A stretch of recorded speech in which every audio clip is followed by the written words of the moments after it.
lovely peaches. I'm in the dark because it is 10:15 p.m. I had a terrible headache for almost the entire day. I should probably not be making another video, but I'm so invested in continuing to read more of Justin Baldoni's lawsuit against Blake Lively that I thought I could at least get a head start on part 3, which is what this video is going to be. Part 3 of me reading Justin Baldoni's lawsuit, and I have my new cursor here. So I'm going to scooch myself over to the side.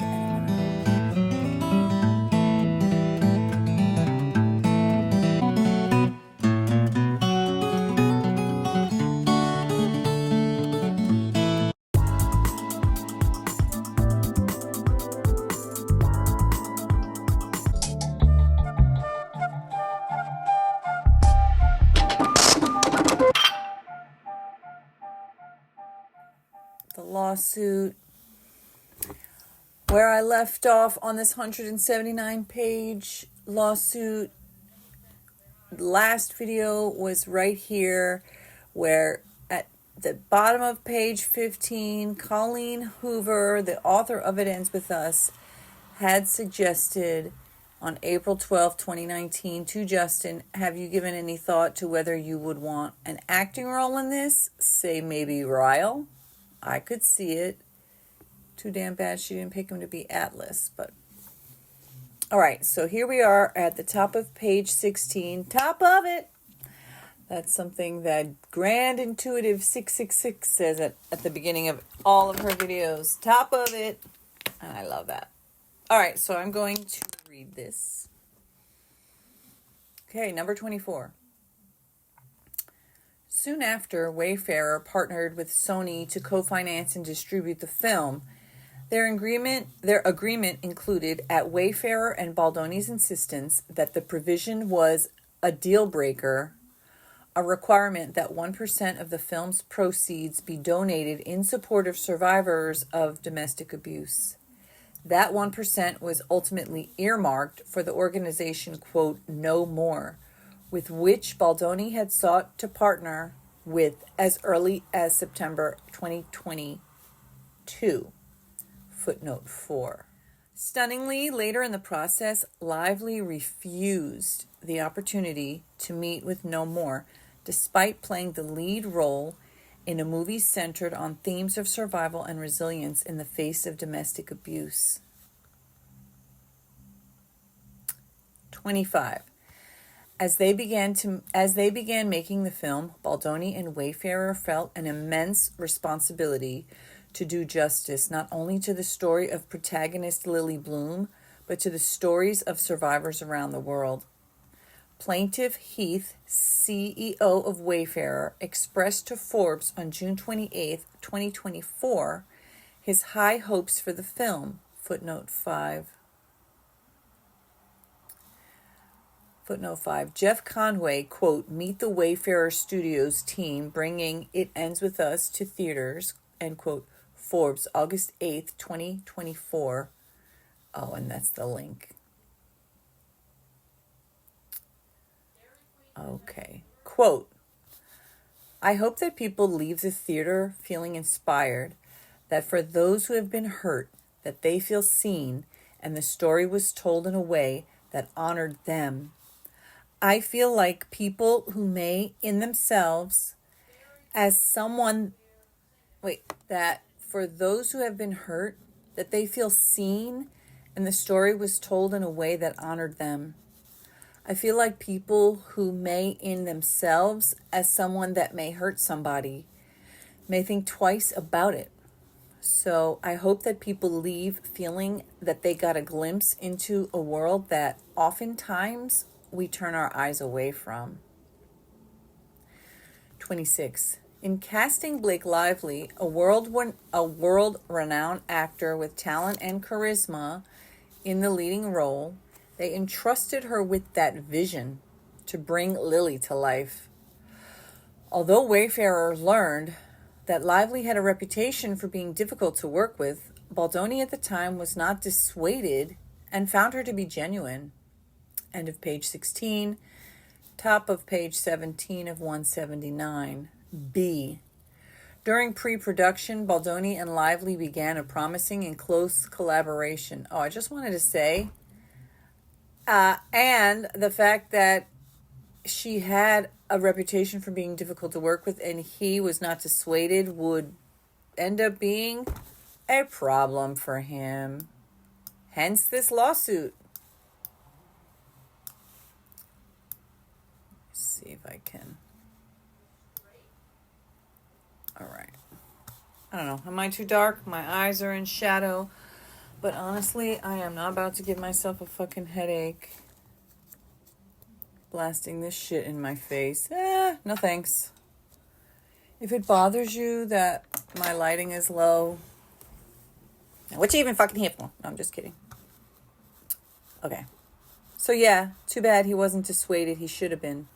On to page 17. B. During pre-production, Baldoni and Lively began a promising and close collaboration. 27. On or about December 31st, 2022, Lively agreed to take the lead role of Lily Bloom. As part of the subsequent negotiations, Lively was granted an executive producer credit, a title often given to talent of her stature. Lively had requested a producer credit, but Wayfarer and Sony demurred. Given that such a title would not accurately reflect the role she was asked to play in the production. Wayfarer did not request nor require that Lively contribute to the film in any capacity beyond her roles as actor and executive producer. 28. In the beginning, it appeared that Baldoni and Lively would have a positive, collaborative, creative partnership. Baldoni and Lively worked closely in the early days of the film, trading ideas about filling key roles in the film's cast and crew. 29. Their working relationship grew close. Baldoni and Lively shared stories and pictures from their lives, commiserated over family illnesses, and exchanged jokes and memes. Baldoni offered concern and support when Lively faced family health concerns, like that long text when she was sick or something. They texted almost daily, and a friendly banter established a comfortable dynamic that, under typical circumstances, would have made working together easy. End of page 17. Top of it, page 18 of 179. 20. Lively even felt comfortable enough to make silly jokes, redirecting a sweet compliment Baldoni gave. Well played. Now let me see. All right, I'm going to zoom in a bit more because I can't see. View, zoom in. And then again, well, let's see, I can use my keyboard. All right, let's scroll, scooch a little bit over. Okay, Justin Baldoni on May 11th, or is that May 11th or is that sometime in 2023? Okay, fist pump. Well played, Blake Lively. I feel the same. It's such a good feeling to get work done. Oh, okay, let's see. So yeah, this is May 11th of 2023. May 11th of 2023. 2:46, Blake Lively.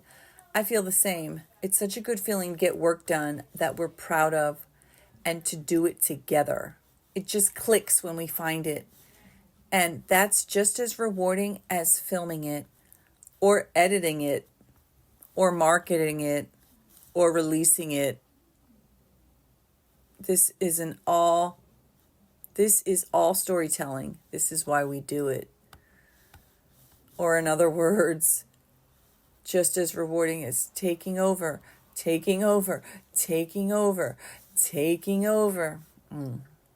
Oh, again, Blake Lively.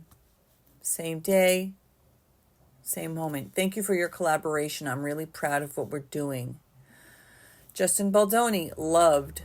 I feel the same. It's such a good feeling to get. So he loved this text. I like sentimental Blake. Justin responded. Blake Lively replied, never met her. Justin Baldoni, I also like asshole Blake, ... don't worry. Okay, good night, ... Blake Lively, I've met her. Blake Lively, so have my suppositories.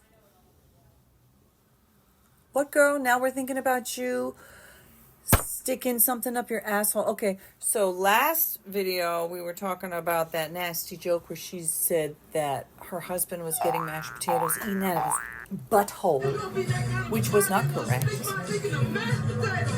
Despite when she said, that really happened. And Jimmy Fallon's like, yeah. I think he was just shocked. Wow, so she's talking about putting something into her. I mean, he said asshole. He called her an asshole. Okay. Blake Lively, good night! ... Laughed. Justin Baldoni laughed at, quote, so have my suppositories. All right, let's zoom out again. Tisk, tisk, tisk. This was the nature. My goodness. No wonder Ryan got his panties in a knot. This was the nature of the relationship, which made Lively's later allegations all the more baffling. C. Lively begins asserting control almost immediately. Girl, she said it all up in here. She said it in the texts. Just as rewarding as filming it, editing it, marketing it, releasing it without you, Justin. 31. Almost immediately, Lively began inserting herself into the production process in intrusive ways well beyond the scope of her contractual entitlements. For example, Lively began to insist on creative control over her character's wardrobe.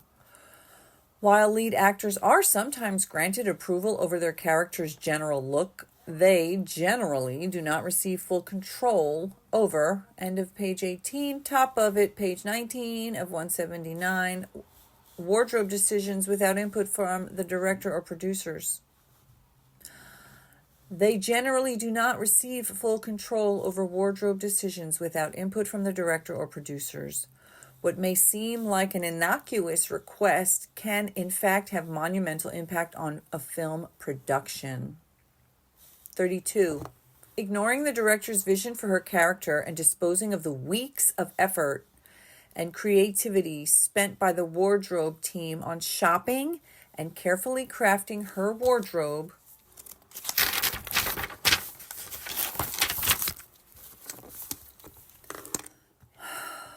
Lively sent hundreds of images to the film's costume designer, including into the late hours of the evening, depicting the style of wardrobe she wanted for her character. The costume designer had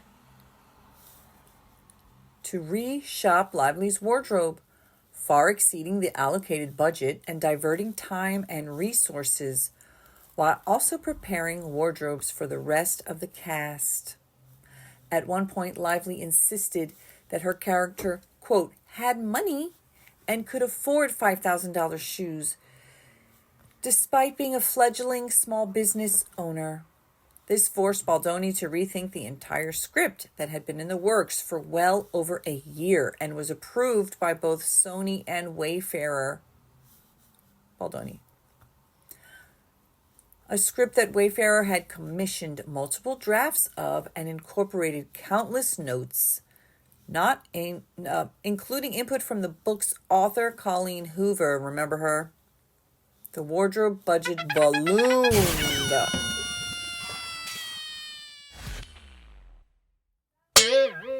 33.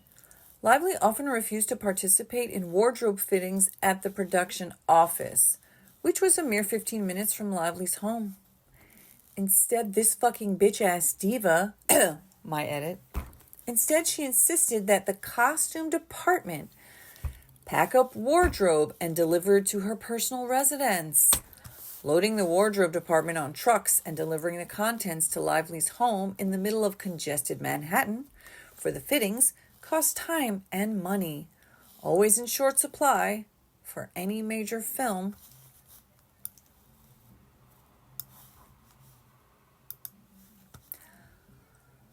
Requests of this nature are typically made during contract negotiations.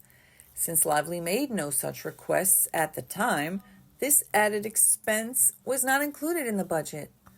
Lively, who had a greater obligation to the studios as an executive producer, paid no heed to budget constraints, let alone to the months of planning that had already been completed.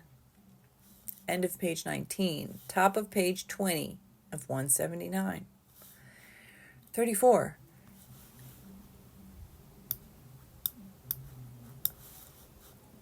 In an effort to maintain harmony at the start of their working relationship, and to avoid further delays caused by wardrobe conflicts, Baldoni and the studio reluctantly ceded full control to Lively over her wardrobe. This concession quickly proved regrettable. Yeah, every conceding that you did to Blake quickly proved regrettable, I think. 35.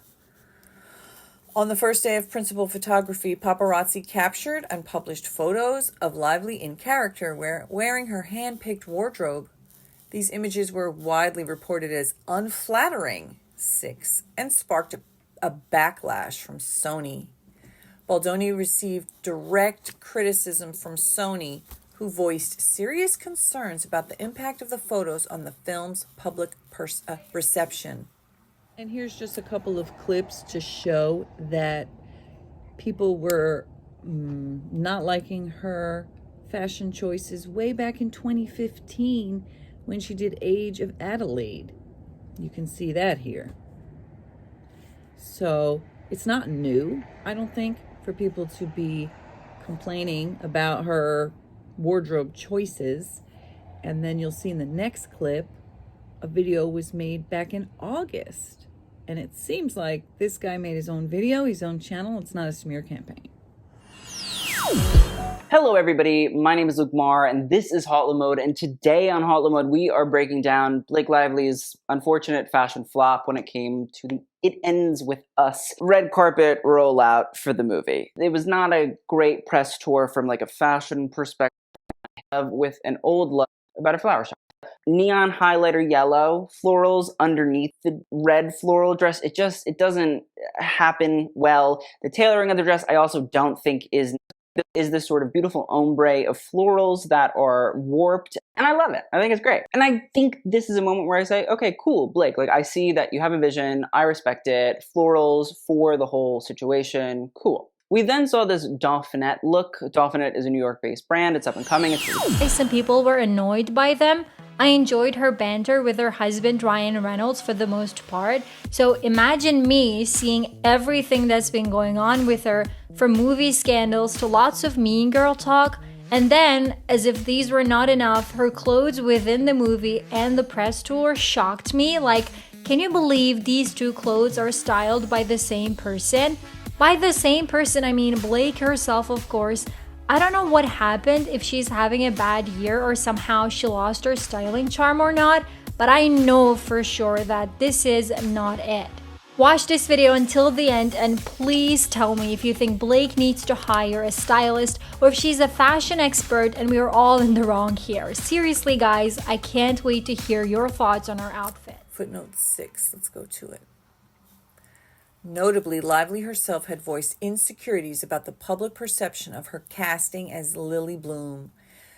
Lily is described as a 23-year-old young woman and recent college graduate within the first few pages of the book, which Lively would have known had she read the book before production, despite having admitted to ordering a copy months before, which remarkably she ordered only after she had already committed to the role on December 20th of 2022.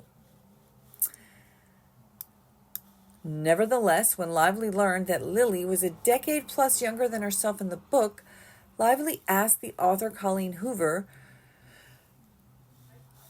Lively asked that author Colleen Hoover explain in her public casting announcement that they had decided to age up the book's characters for the film. Hoover didn't put the statement out in the way Lively requested. Lively was not happy.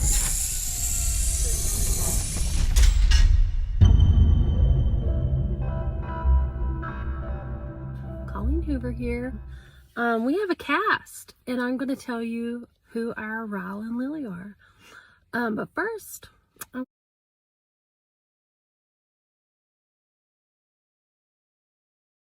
Colleen Hoover here. We have a cast, and I'm going to tell you who our Ryle and Lily are. But first, I wanted to show y'all something. This is the house that I grew up in and lived in until from the age of probably 4 to 18. No one lives here now. We still live on the land.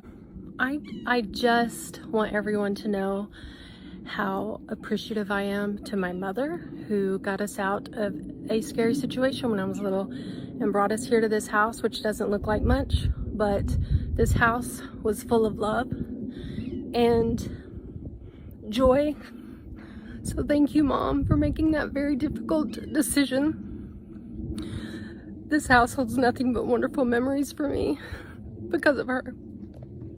The fact that we are now discussing a movie that's made from a book that was loosely inspired by my mother is just, it's bittersweet, you know, because so many people have had to go through that. But to know that my mom's decision has helped so many people get out of that. I love you, Mom. Anyway, didn't mean for this to turn into a sob fest, but our Lily is going to be played by Blake Lively. Blake Lively, y'all. She's my dream Lily. And then when I first met Justin Baldoni, who is directing the film for It Ends With Us, I immediately wanted him to be Ryle. I just thought that he had what it takes to play that character. And the good news is he's going to be Ryle. So we have our Ryle and our Lily. I think that Justin Baldoni and Blake Lively have what it takes to bring these characters to life, and I cannot wait for you guys to see that happen. I'm going to do my best to sneak y'all as much footage as I can without getting kicked off the set. I'm so excited, y'all. Like, I can't even wrap my mind around this, that I'm going to get to go on set, that I got to read the amazing script, and I know y'all are going to be happy. Y'all are going to be happy. The little girl who used to sleep in that bedroom thanks you for all the support. Blake Lively. Blake Lively. I can't say it enough. Hi guys. Colleen Hoover here. We have a cast, and I'm going to tell you who our Ryle and Lily are. But first, I wanted to show y'all something. So that was Colleen Hoover's announcement that apparently Blake Lively wasn't happy with, which I find pretty weird. But then here are some of the comments I'm going to read.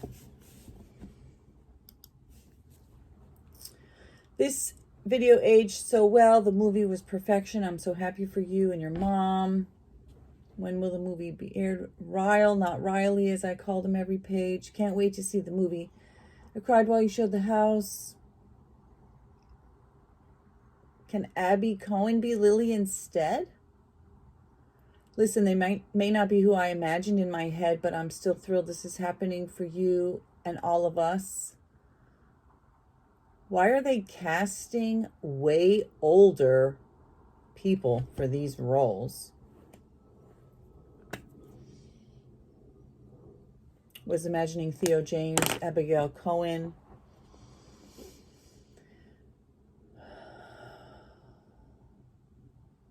So these are like 96 weeks ago. Woohoo, cannot wait. Blake is the right person, somebody said. Oh my God, I love the cast. What the fuck, no. Blake Lively, oh my God, heart eyes. So there's some good, there's some bad. I'm not even watching it. No way. I want Abigail Cohen and Theo James as Lily and Ryle. Crying face, crying face. Yes, perfect cast for them too. Who is Atlas? Everybody's asking. Blake's awesome, but Lily is 23, right? And sorry to say, but she doesn't fit the role at all. She's not the one who I had pictured when I read that book, and I'm pretty sure no one did. Abigail Cohen or Sadie Sink should play the role of Lily, and Theo James as Ryle. We had some higher expectations, but the book was amazing. I need to know who's going to play Atlas. When I read Verity, I envisioned Blake as Verity. And listen, I'm almost 35. I'm not old. Talking about her mom being so brave.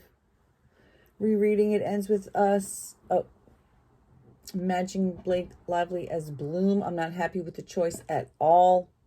I love Blake, but not as Bloom. These two are not soulmates.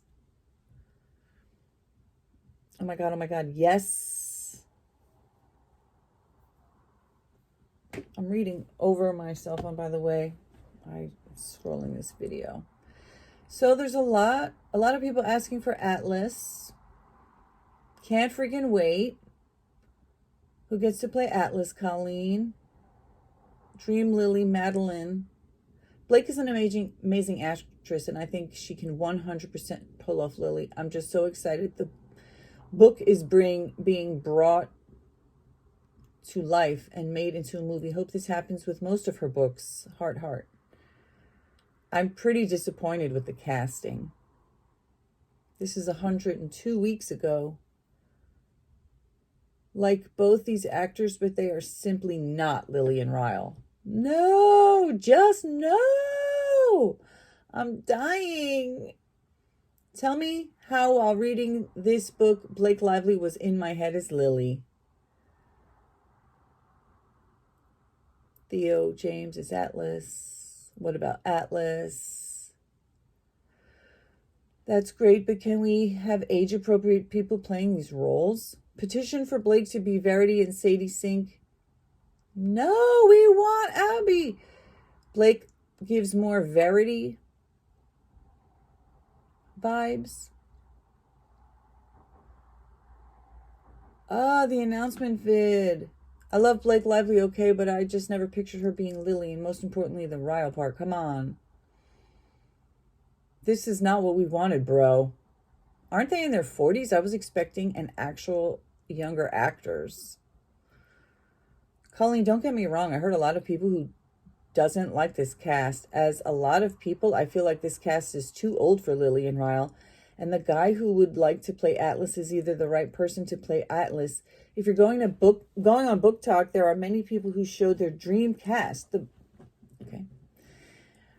Disappointing as fuck. Abby Cohen needs to be Lily, crying face. Blake is great and everything, but literally the fan base has been making a cast for you for over months, and you got Blake? What the fuck, Colleen? I'm so disappointed. Sadly, I'm just disappointed. Love Blake. Wait, what's that say? Sadly, I'm so disappointed in the casting. Love Blake, but she's not the Lily I imagined in my mind while reading this book. Abby Cohen should play her. And Mr. Daniel Gillies would be perfect for a while. Please don't mess up Atlas. Kind of disappointed. Blake just doesn't fit in my picture of Lily. Sadie Sink would have been perfect. This is me screaming. This is amazing. Oh my God, I'm so excited to see Blake. Question though. Will someone be playing a younger Lily when she and Atlas met?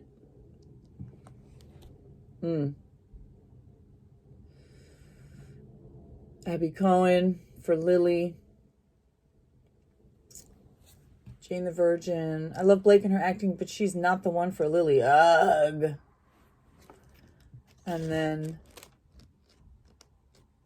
congratulations, Colleen, but very important question. And Atlas? Where is Atlas? So those are a bunch of the reactions from the time that it happened. Hey Siri, when was 102 weeks ago? It was Sunday, the 5th of February, 2023. 36. Following these events, Baldoni approached Lively in her trailer to discuss necessary wardrobe adjustments and resetting the relationship to assert his role as director and his need to have approval over her wardrobe. The conversation, while professional, took considerable time and was later grossly misrepresented in Lively's CRD complaint, which falsely characterized the exchange as a lengthy outburst that delayed filming and caused the crew to, quote, wait for hours while Baldoni cried in Lively's dressing room. On information and belief, Lively circulated this false account to the New York Times with the intention and result that it be widely published. 37. This conversation did not take hours, and any length of time it took was not because Baldoni, quote, cried for hours. In truth, rather than take heed of the concerns of the film's distributor and director, Lively took this time to, among other things, suggest to Baldoni that he was being, quote, gaslit by Sony, Heath, and the other producer, and to try to convince him to let her continue to take the helm.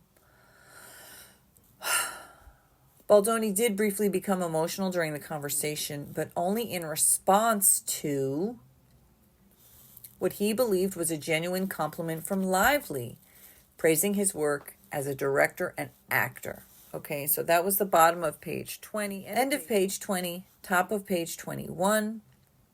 In hindsight, this was part and parcel of the ongoing pattern of manipulation and gaslighting by Lively, intended to continue to allow her autonomy over her wardrobe.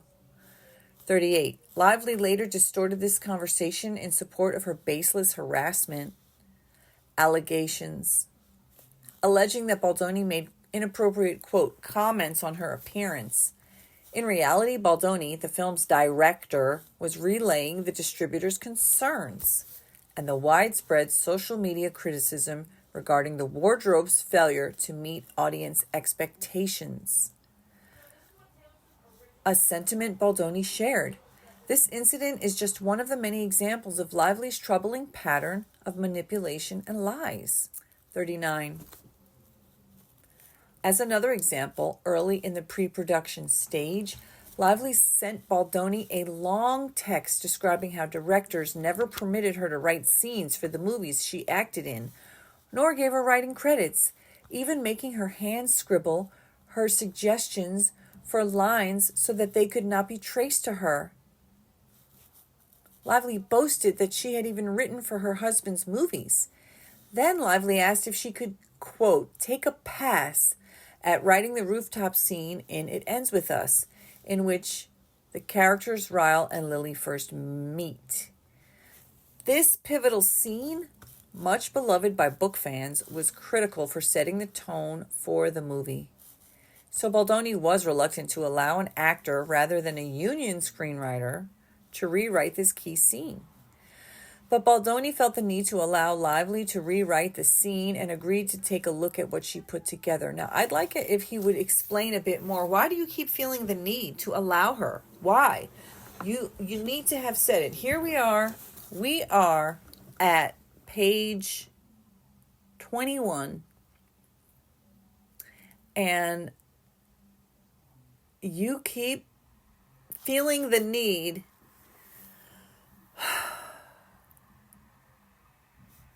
to allow Lively to do this shit that she wants to do against what you think is your better judgment. Why? You haven't said yet. Or is she intimidating you at this point? I mean, it seems like, yes, she was taking over. But, you better start explaining why. Continuing, number 40. The draft of the rooftop scene that Lively sent Baldoni dramatically differed from what had been written originally. Baldoni was hesitant about many of the changes, but thanked Lively for her passion and diplomatically told her that the scene would likely end up being somewhere between the original version and Lively's version. End of page 21, top of page 22 of 179. 41. Seemingly stung by Baldoni's exceedingly mild resistance, Lively did not respond and went silent for multiple days. Later, she confirmed in a text message below that Baldoni's response, quote, "of course didn't feel great for me," or another mega celebrity friend and Ryan Reynolds, "to have my passion praised instead of my specific contribution." Lively was referring to an earlier meeting where Lively summoned Baldoni to her New York penthouse, where Baldoni was greeted by Ryan Reynolds, who launched into enthusiastic praise for Lively's version of the scene. Hours later, as the meeting was ending, a famous and famously close friend of Reynolds and Lively walked into the room and similarly began praising Lively's script. Baldoni understood the subtext. He needed to comply with Lively's direction for the script. So there you go. There's some of the pressure. Like I said, why? Why does he feel like he needs to let her, to allow her? Okay, maybe it's getting really dark. Let's see, I want to kind of like turn the light on a little bit, but like not give myself a freaking headache. Okay. 42. Later, Baldoni felt obligated to text Lively to say that he had liked her pages and hadn't needed Reynolds or her and her mega celebrity friend to pressure him. Lively responded that the two were her, quote, dragons. Lively went on to say, they, Reynolds and the mega celebrity friend, also know I'm not always good at making sure I'm seen and utilized for fear of threatening egos or fear of affecting the ease of the process. They don't give a shit about that. And because of that, everyone listens to them with immense respect and enthusiasm. So I guess I have to stop worrying about people liking me. I don't know emoji, emphasis added. The message could not have been clearer. Baldoni was not just dealing with Lively. He was also facing Lively's quote-unquote dragons, two of the most influential and wealthy celebrities. How can I get a little bit more light? In the world, who were not afraid to make things very difficult for him. It's my cat. I'm a cat. It's my cat. Not giving a lot of light. Come on, baby. You can do it. All right, let's see. That's the end of page 22. Top of page 23. This is from April 14th of 2023 from Blake Lively. If you send me the FDX, I'll work when I can steal moments. And yes, of course, please send to Christy. We're all on the same team with the same goals. Like some kind of like hands emoji.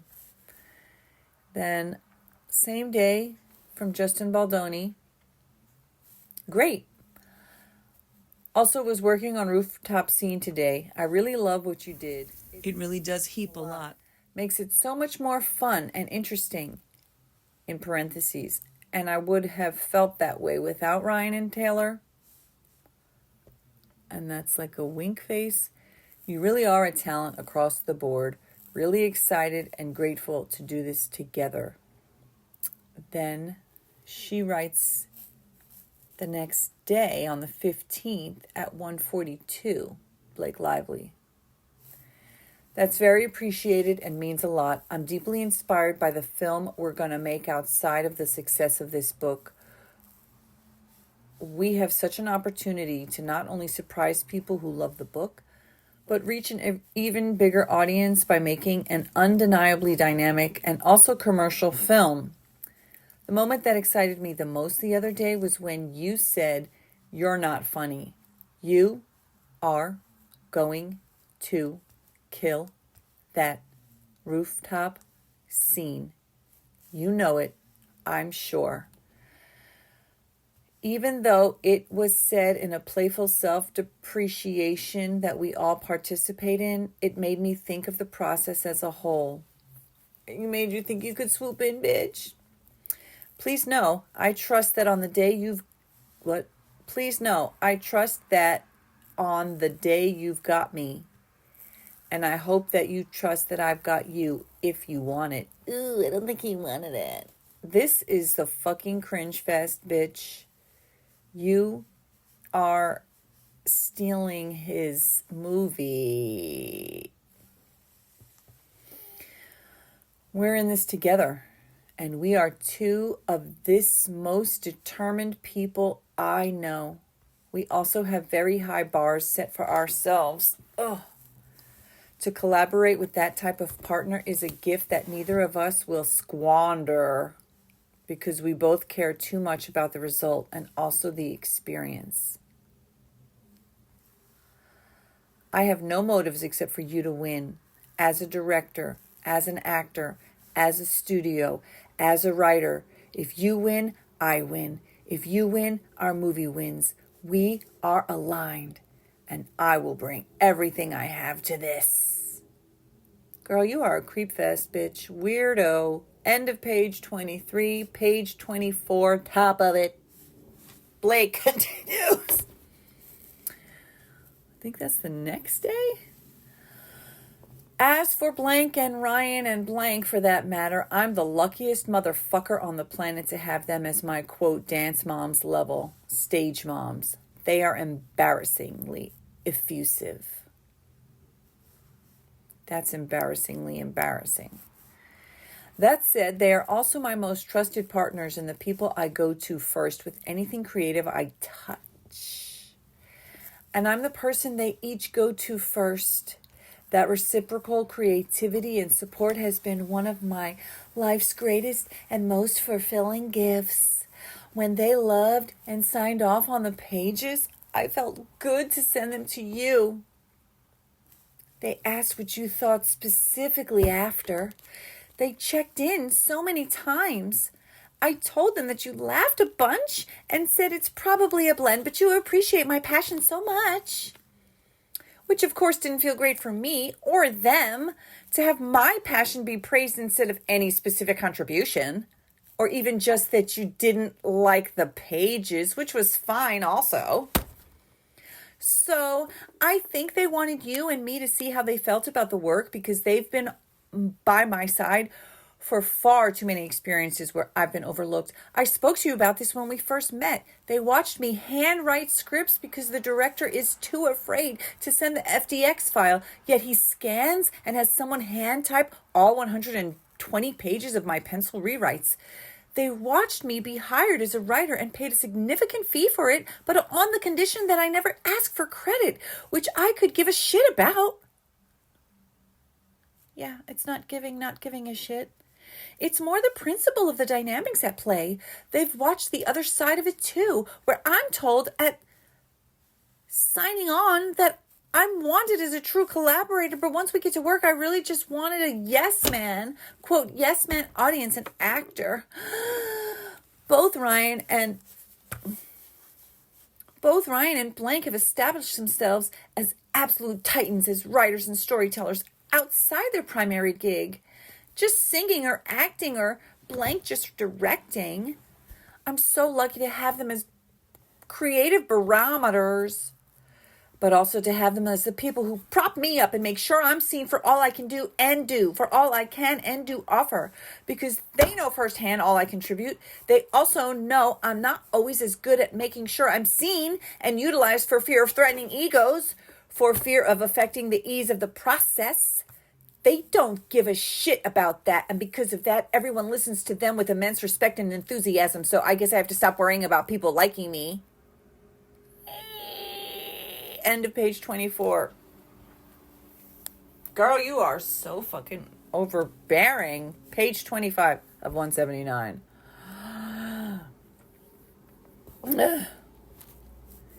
My goodness. What a fucking psycho, a psycho. If you ever get around to watching Game of Thrones, you'll appreciate that I'm Khaleesi, and like her, I happen to have a few dragons. For better or worse, but usually for better, because my dragons also protect those I fight for. So really, we all benefit from those gorgeous monsters of mine. What is that? Heart eyes? You will too, I promise you. You will too. I can promise you. Wow. That is embarrassing. Embarrassing, to say the least. My God. Jesus Christ. 43. Difficult, quote, difficult, proved to be a gross understatement. Though Baldoni initially invited Lively to make changes to the script, Lively began altering the script daily. The frequency of Lively's revisions alarmed the producers, director, and studio, who anticipated that her interference would persist, quote, every day of the shoot, end quote, and disrupt the carefully planned production schedule. You know? Each shooting day was intricately scheduled long in advance, and Lively's constant changes placed significant stress on the production crew. Not to mention financial strain on Wayfarer, because apparently Lively didn't fork over the extra money for her big-ass wardrobe, nor all the time and extra work that any of this caused. Her rich-ass husband, her rich-ass self, she didn't say, you know what, let me fork over a couple mil. No, it's all on you. Boo. Yeah. May 1st, 2023 at 5:26 a.m. Producer. Are you listening to this? She's fixing the script. I think Ange's advice was actually wrong. Blake is now directing the movie. This is bad. Jamie Heath, I'm listening. Talking through it is better than not. Seeing what's possible, as long as any decision is done with approval. Producer. Not for something that was already intimately planned. This will be every day of the shoot. Jamie Heath. I know. I'm not sure what can be done, honestly. At this point in terms of Blake. 44. More than a year later, during a red carpet interview at the New York film's premiere, Lively stated, quote, the iconic rooftop scene, my husband actually wrote it. Nobody knows that, but you now. This is the end of page 25. Top of page 26. So she didn't write it? So wait, after all that temper tantrum and that long fucking novel that she wrote about needing to be seen and writing shit on napkins or whatever the fuck she said, scribbling handwritten notes, it was Ryan who wrote it? More than a year later, during a red carpet interview at the New York film premiere, Lively stated, quote, the iconic rooftop scene, my husband actually wrote it. Nobody knows that, but you now. This startling revelation directly contradicted Lively's previous insistence that she had written the scene, and certainly casts Ryan's high praise for the rewritten scene in a different light. The film's credited screenwriter, when asked about the claim that Reynolds had written the scene, graciously responded, quote, so if I'm being told that Ryan wrote that, then great. How wonderful. Quote. She went on to acknowledge, quote, there were a few little flourishes that I did not write, ... And if those flourishes came from Ryan, I think that's wonderful. Footnote 7. See Benjamin Van Hoos and Julia Moore. Blake Lively says, nobody knows. Ryan Reynolds wrote a scene and it ends with us. Screenwriter weighs in on August 8th, 2024 in People magazine, people.com. What a bitch. They're both bitches. They're both bitch-ass bitches. You know, Ryan was never my thing. He is way too white bread vanilla for me. I mean, I did like proposal. This was also the first time that plaintiffs learned that Reynolds, who had no formal role whatsoever in the film's production, had made unauthorized changes to the script in secret and during a strike. Baldoni, equally blindsided by this news, which he discovered in real time during a recorded interview with Access Hollywood, reacted also by praising Reynolds so as not to harm Lively, Reynolds, who apparently wrote the scene, and possibly others during the WGA strike, the Writers Guild of America, or the film 45.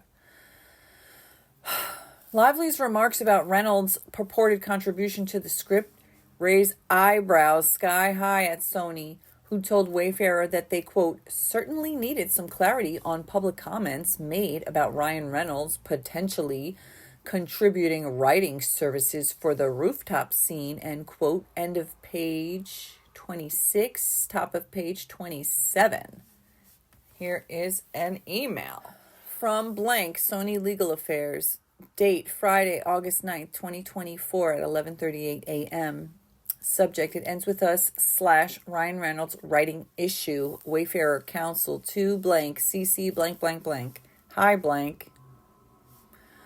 We certainly needed some clarity on public comments made about Ryan Reynolds potentially contributing writing services for the rooftop scene.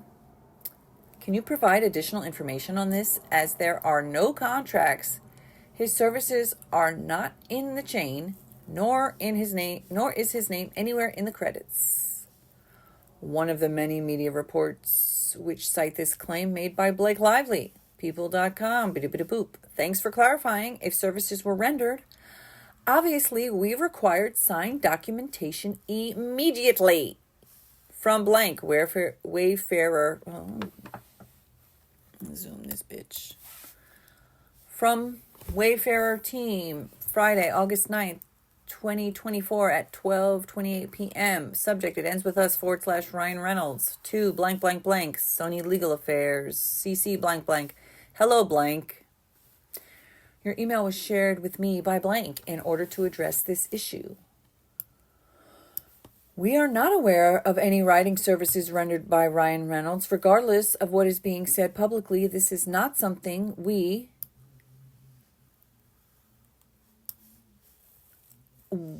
are aware of. We are learning about these allegations in real time. Please let me know if you have any questions. Thank you, blank.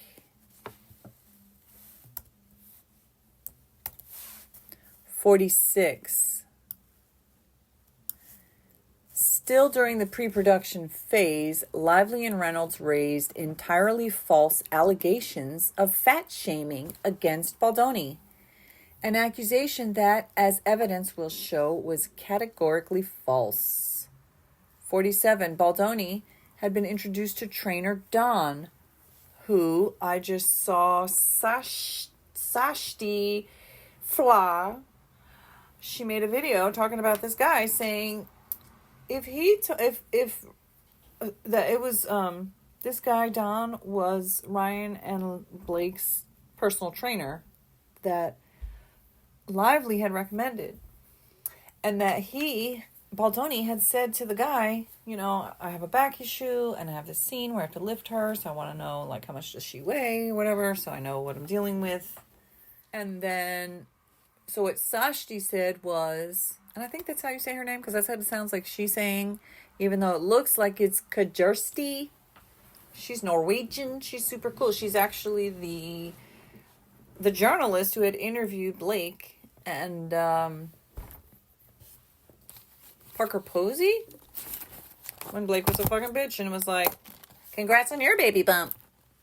Anyway, she was saying, why would Dawn go back and tell Blake that Justin was asking about her weight in that kind of way?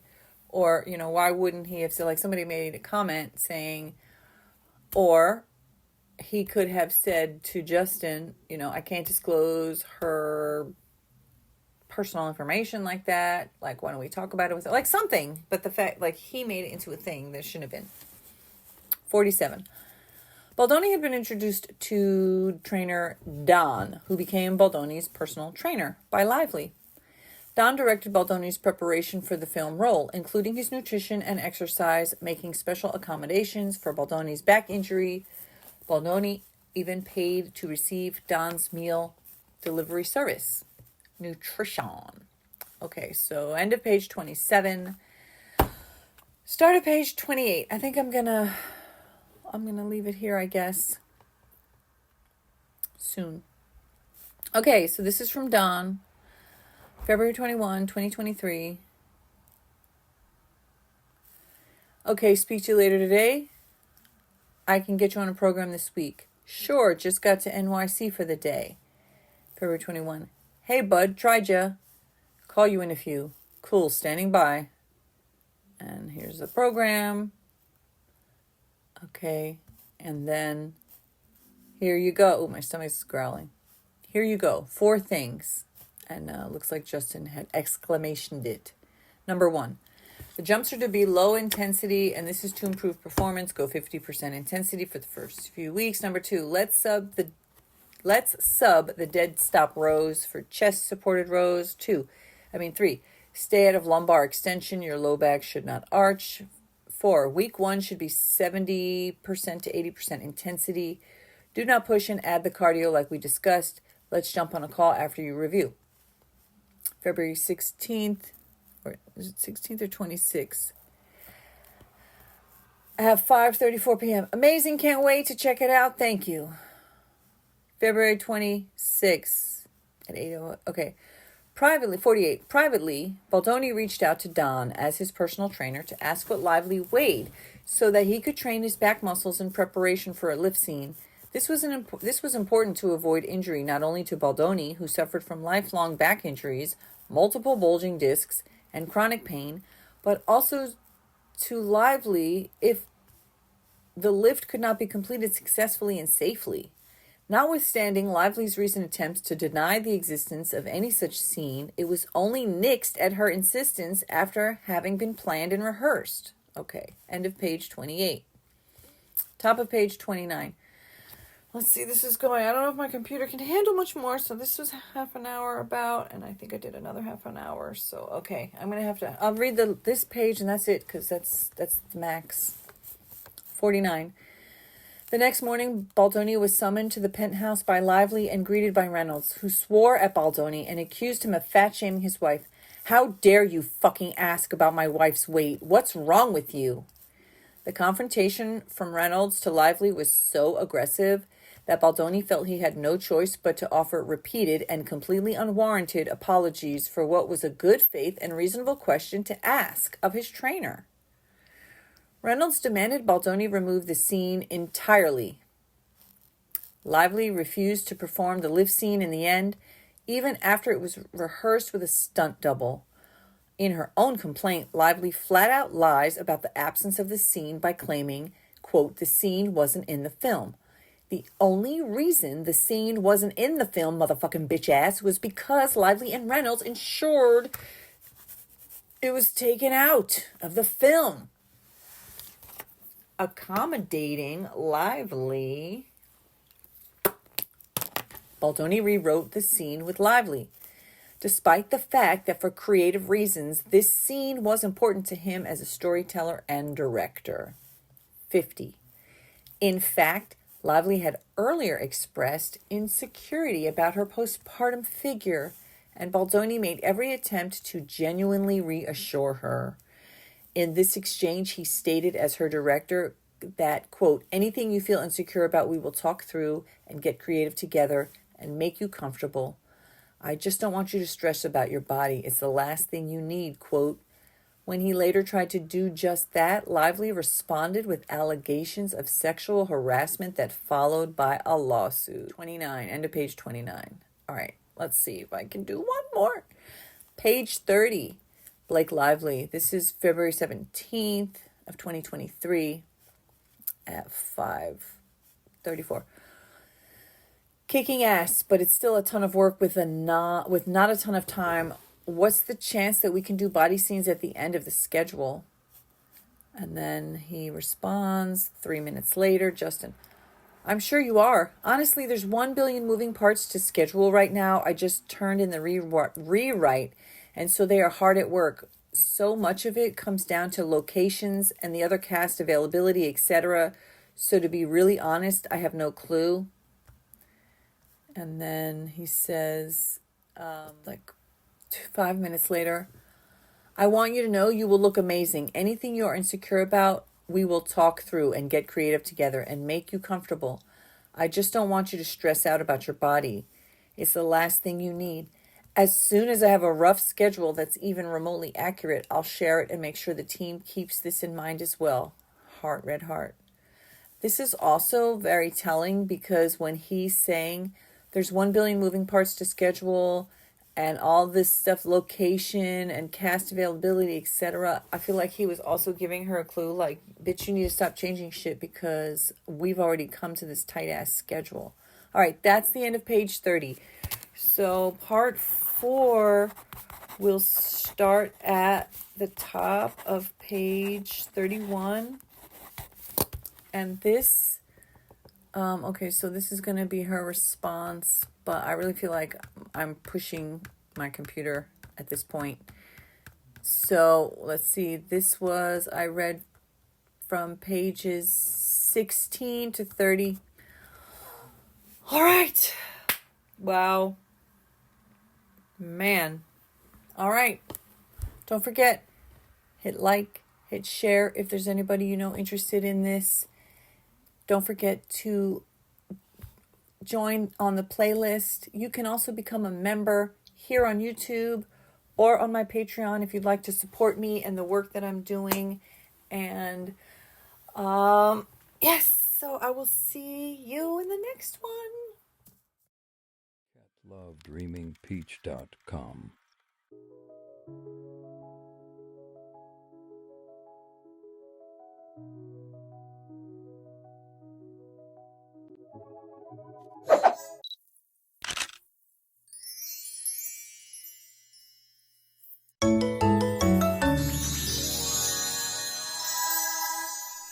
catlovedreamingpeach.com.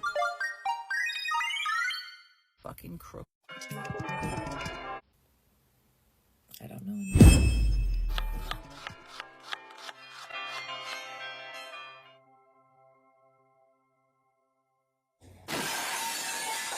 catlovedreamingpeach.com.